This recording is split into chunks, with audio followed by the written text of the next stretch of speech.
একটা ভাই আমাকে মেসেঞ্জারে বলেছে, ভাই আমি কত সময় পর পর ভিডিও আপলোড করতে পারবো এবং আমি কয়টার দিকে ভিডিও আপলোড করলে পরে ভালো হবে।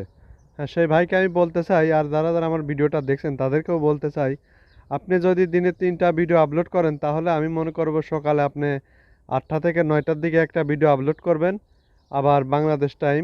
আবার দুপুরবেলা আপনার একটা ভিডিও আপলোড দিবেন 1টা থেকে 2টার মধ্যে। এর ভিতরে একটা ভিডিও আপলোড করবেন। আবার দেখা যাচ্ছে সন্ধ্যা 7টার দিকে একটা ভিডিও আপলোড করবেন, যদি 3টা রিল ভিডিও আপলোড দেন।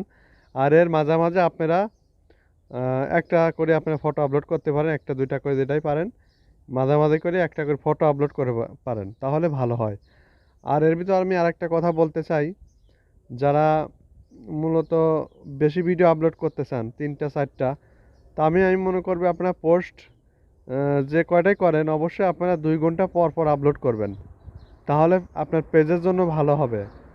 2 ঘন্টা পর পর আপলোড করবেন নিয়ম মেনে, এবং time to time video upload করেন, তাতে আপনার ভালো হবেন। দেখবেন যে আগের থেকে এইভাবে যদি 2-3 মাস কাজ করতে পারবেন, দেখবেন যে ফলোয়ারও বেড়ে গেছে এবং আপনার ভিউও ভালো আসতেছে।